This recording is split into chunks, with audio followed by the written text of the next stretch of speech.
va et toi? Ah bah là, on fait sur un petit endroit mexicain. T'es en mode Frida Kahlo avec les petites fleurs là dans les cheveux. On se prend un truc, on va s'asseoir. Je te fais un bisou. Je te fais la bise ou pas? Bah voilà. Tu veux quoi? Toi? J'aimerais bien à boire, moi. Ok, bah on va lui demander. Et puis tu vas nous montrer tes toiles. Parce que toi, tu peins de la nature, c'est ça? On est d'accord. Tu peins de la nature et tu vas nous raconter ton inspiration. On va voir quelques-unes de tes toiles. T'es où? Tu es à Bordeaux, tu fais ça? Je viens de Bordeaux. Bah en plus, t'es toute jeune là, tu débutes. Ouais. Bah écoute, on va voir là, on va voir ce qu'il faut. Bonjour. Ça va bien? Ça va bien, et vous? Ouais. On va prendre des petits tacos là. Ouais, bien sûr, j'en ai, hein. Génial. Et tu fais la soupe? Tu fais une soupe du jour? Non, on fait pas des soupes. Alors elle va me prendre une bière.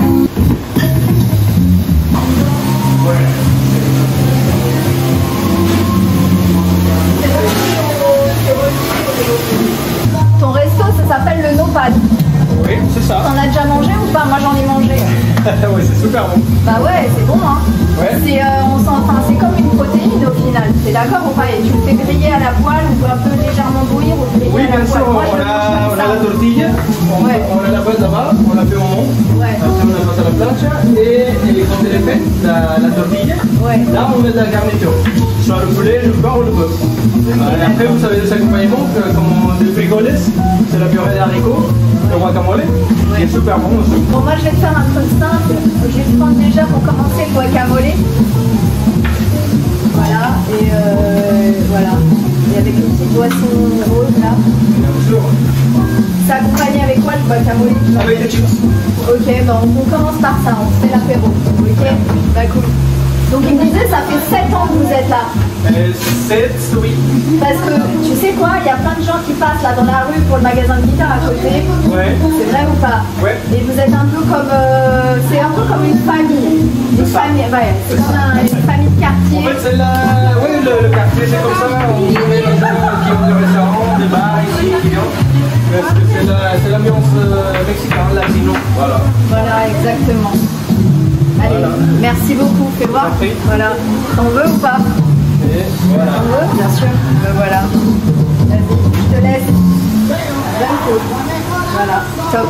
Merci. Allez, bonne dégustation. Donc voilà, on est au restaurant mexicain Le Nopal, c'est une histoire familiale au 5 rue du Perrin à Paris, à côté du métro Pigalle. Enfin, on se fait le guacamole avec les petites tortillas et je vais vous présenter les créations de Adélaïde Pilois. Voilà, peinture dans la nature. Voilà, allez, à tout de suite. Bah voilà, on a les petites tortillas avec le guacamole. On se fait un chin-chin? Pour un pasteur, pour un... Donc tu vas nous présenter, moi j'ai reçu là, sur le iPad ton art. On va parler de tes toiles. Donc ce que je voulais savoir, c'est comment tu es arrivé à la peinture et pourquoi tu peins à la nature. Tu vois, c'était ça en fait l'idée de départ de qu'est-ce qui t'a amené à peindre. Parce que tu fais plein de choses à côté, je le sais, mais l'histoire de la peinture, qu'est-ce qui t'a amené à peindre? Ce qui m'intéresse au final dans mes toiles, c'est de pouvoir rajouter une âme, peut-être, je sais pas comment trop l'expliquer, mais je peins pas juste des arbres comme on les voit dans la nature. J'essaye d'y apporter vraiment ce qu'on peut ressentir en fait en étant en contact avec ces arbres et avec cette nature. Et c'est pour ça que j'utilise une palette bien spécifique avec des couleurs assez douces, parce que au final c'est ce que je ressens quand je suis dans ces environnements et quand je me rappelle de ces moments-là. Donc je vois qu'il y a beaucoup de couleurs flashées sur ces toiles, c'est presque à chaque fois des couleurs fluo, tu vois, notamment celle-là. Ouais. Tu vois, où je vois qu'il y a les arbres. Ouais. Alors ça, c'était quoi l'inspiration de la nature comme ça avec tous les arbres? Bah ça justement c'est ma première toile, ma vraie toile, donc c'est au fond du jardin de mes grands-parents, les 3 chênes dans la clairière qui sont en train de mourir justement et j'ai voulu les fixer sur la toile et représenter en fait cet univers assez enchanté que j'ai côtoyé tout le long de mon enfance. France grâce à mes grands-parents. Du coup, sur cette toile, ce sont les 3 chênes qui sont au fond d'une clairière, au fond du jardin de mes grands-parents, donc mon jardin d'enfance. Et donc ces chênes sont malades, ils sont en train de mourir, ils sont rongés par une maladie. Et ils sont voués à disparaître dans pas longtemps. Ils perdent déjà leurs branches. Et donc j'ai vraiment voulu les immortaliser sur cette toile et leur permettre de vivre d'une façon différente. Mais alors il y a une histoire de maladie, il y a une histoire de nature. Avec, ce serait comme un virus qu'ils auraient chopé et du coup tous les arbres seraient malades, c'est ça? Ouais, je crois que c'est même un insecte en fait qui ronge le bois de l'intérieur. Et donc en fait tout tombe, tous les morceaux sont en train de se décomposer petit à petit. C'est dommage parce que c'est un peu le fléau qui se passe en ce moment, c'est-à-dire avec l'histoire de la graine et des virus qu'on chope et qui sont interminables. Parce que au final, si la graine, on commence à trafiquer la graine, même au niveau de la nature, quand tu la fais, quand tu vois, tu pars de la graine pour faire pousser tes fruits et légumes dans le potager, pour avoir un plus gros rendement, à force de trafiquer, ça tue tout, quoi. C'est-à-dire que c'est là où le virus arrive. Donc ça, c'est ça le problème, c'est que les gens, il faut quand même faire attention qu'avec un peu de choses et à rester vraiment dans la nature de la graine et ne pas essayer d'hybrider les choses ou de trafiquer les choses, qu'on reste à notre propre nature pour avoir, au final, on n'aura peut-être pas autant, mais on aura de la qualité au niveau des fruits et légumes. Et là, c'est ce qui est en train de se passer, ce que tu me racontes quelque part à travers cette toile. Oui, non? Puis je peins aussi une peinture qui est toxique au final. Toxique, les couleurs fluo, tu en parlais tout à l'heure. On peut s'imaginer une forêt magique, une forêt qui n'existe pas, une forêt qui peut-être a été irradiée même. Peut-être que c'est une forêt irradiée. C'est ça, et je pense que c'est de là l'histoire, le but de toutes mes interviews que je donne par rapport à l'aura grandeur nature, l'aura nature. Donc là, je vois aussi, il y a quand même de l'intérieur design avec une lampe bien violette, on va dire ça comme ça. Et puis là, tu as des nuages roses et un piano. Il y a même un chandelier, je vois pas, non, c'est... Non, ce sont des chaises. Ah, ce sont des chaises. Ouais. Extraordinaire, non, c'est vraiment conceptuel au final. On n'est pas dans le réalisme. Non. On est dans le surréalisme. Ouais. C'est ça ou pas? Ouais, j'essaye de mêler un petit peu tous les éléments et j'utilise pas des couleurs qu'on voit dans la nature à la base, quoi. Là, tu vas nous présenter, hein. Moi je vois, je fais tourner les histoires, mais là, il y a de la lavande. Ouais, c'est pas ça? Ouais, c'est une glycine en fait. C'est une glycine. C'est la vue depuis la fenêtre de mon premier appart à Poitiers.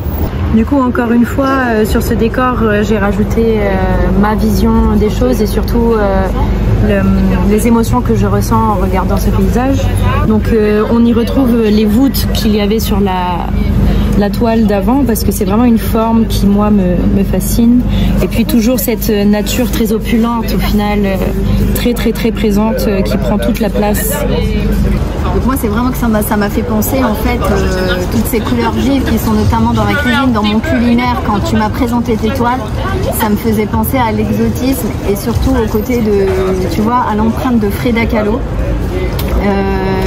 Donc on a cette chose en commun et c'est pour ça que je voulais qu'on aille dans un petit endroit mexicain aujourd'hui pour célébrer ça, notre rencontre, et que tu me présentes tes toiles. Salut! Ça va? Ouais, ouais, impeccable. Tu vas montrer ta maison à... La maison de l'harmonica et de la guitare. Ouais, enfin ta maison vintage, parce que quand même ça fait combien de temps que t'es là? Ça date, hein? Ouais, ça fait un peu plus de 45 ans qu'on est là quand même. Ah ouais. T'étais le premier? Nous on est le plus vieux magasin qu'il y a. C'est-à-dire que quand mon père a acheté le magasin en 77, ouais, il existait déjà depuis 1935. Ah ouais. Mon père et moi, dans le secteur pétrolier, moi je suis quasiment né dans le magasin. Le magasin existe avec nous, en tout cas père et fils, depuis 77. Je vois là t'as des ukulélés, t'as des mini, t'as des tailles partout dans la, ouais, t'as des tailles différentes. Des tailles soprano, concert, ténor, c'est quelque chose que j'ai développé il y a plus de 10 ans. Et grâce à ça, grâce au fait de pouvoir choisir à chaque fois ses modèles, on est devenu le plus gros magasin en France de ukulélé. Et ça, on en est assez fiers. Ainsi que sur l'harmonica, où sur l'harmonica, on est le magasin le plus grand. Là, oui, là, j'en vois, là. Ah, là, il y a des harmonicas chromatiques, après, il y a des harmonicas diatoniques, il y a pour tout style de musique. Tu vas me montrer, là, tu vas me sortir ça tout à l'heure. Ouais. Qu'est-ce que tu me conseilles, par exemple, ta masterpiece du ukulélé, laquelle tu voudrais nous montrer? Alors, après, c'est pareil, tout dépend de chacun des ta budgets, chérie mais si on reste sur des budgets qui sont abordables à peu près pour tout le monde, sur un créneau budgétaire entre 20 et 80, entre 80 et 120 euros, pardon. La plus grosse vente du magasin, c'est une marque qui est superbe, Prodip, qui est une marque française, qui fait des prototypes français, des cahiers des charges français.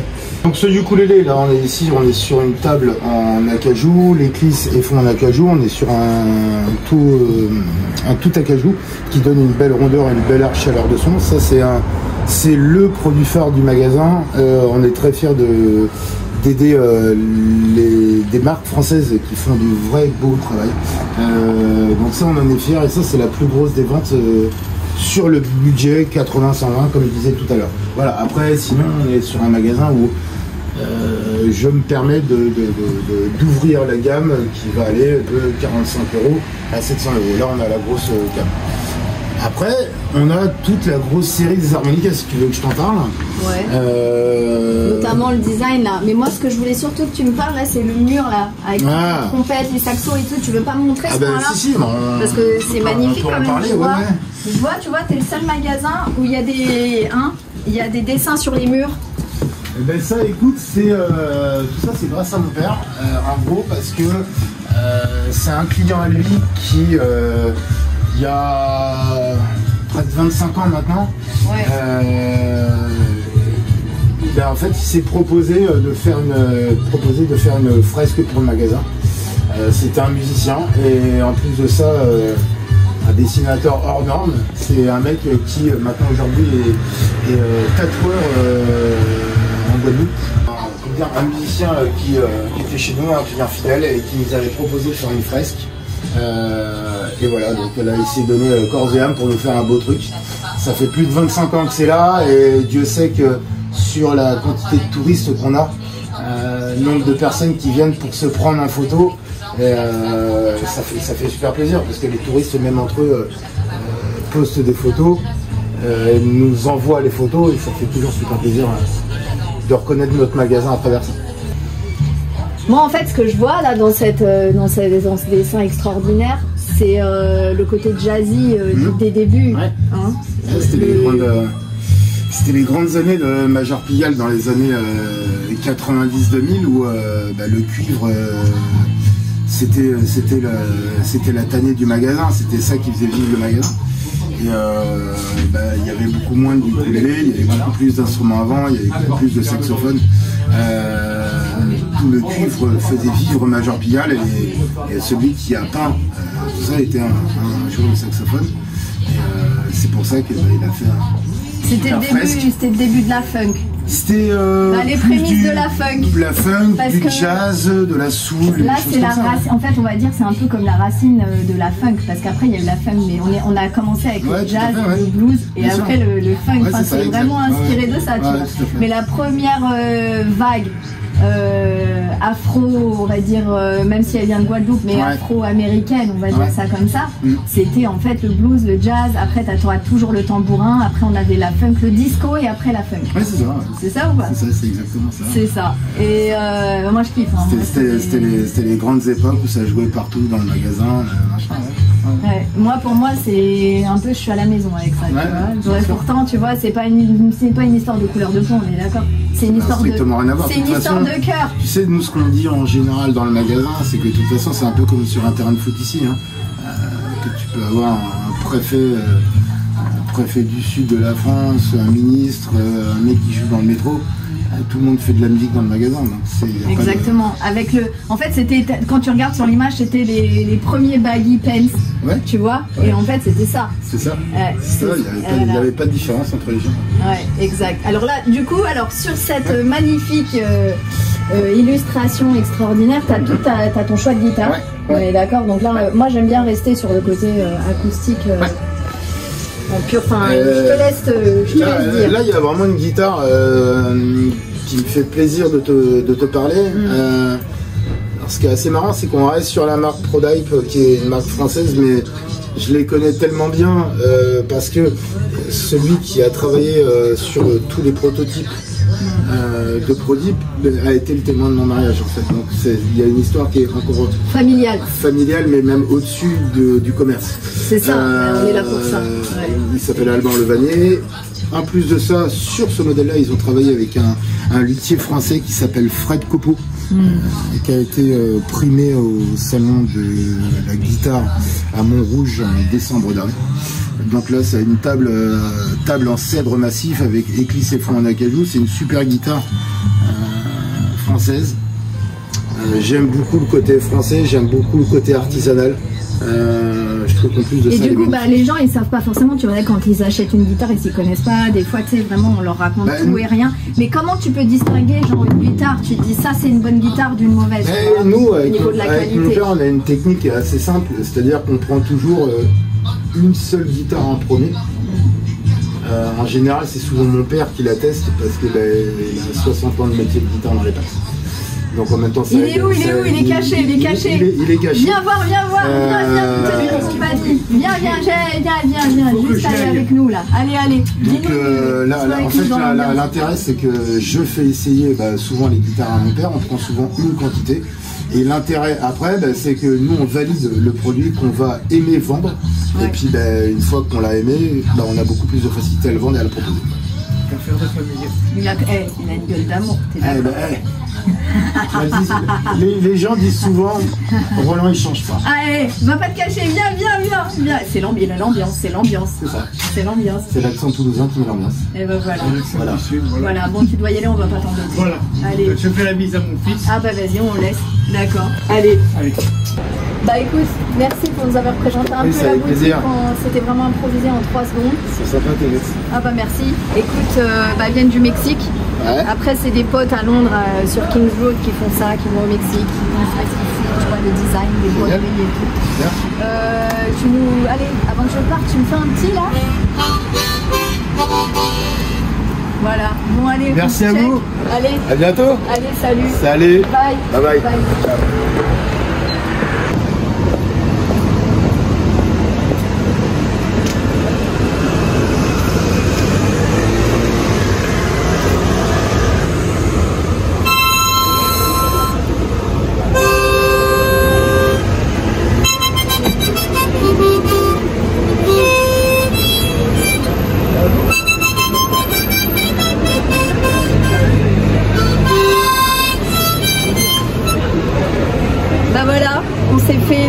Petit coup d'harmonica par rapport à l'interview que j'ai donnée pour présenter rue du Perret la musique, le magasin de musique de mon ami et Adélaïde Pilois qui nous a présenté ses toiles de peinture à l'empreinte de Frida Kahlo avec ses couleurs fluo. Où elle était carrément déguisée en Frida Kahlo, on va dire déguisée parce que c'est une vérité, avec toutes ces couleurs qu'elle avait dans les cheveux. Et au final, quand on était ensemble, je me suis rendu compte que j'étais peut-être la partie masculine, on va dire, de Frida Kahlo et elle la partie féminine. Et en fait, on a tous ça au fond de nous, on a le masculin, le féminin. Et je crois qu'il faut le vivre beaucoup plus. Il n'y a pas de honte à la bisexualité, il n'y a pas de honte à incarner un homme un jour, une femme un autre jour. Tu vois, c'est vraiment, on bouge avec ça, c'est le mouvement. Et c'est l'enrichissement. Et à l'amour, qu'on se dise pas, on va être bloqué sur une chose, il faut être avec un homme, il faut être avec une femme, c'est pas ça. On est dans l'amour inconditionnel. Et voilà, il n'y a pas de sexe à ça, t'aimes ou t'aimes pas, et c'est comme ça, voilà, ça se calcule pas, rien ne se calcule. C'était le petit tuto Dame Nature, dans le quartier de Pigalle, qu'on kiffe tous à l'ancienne. Voilà, allez, peace, bye.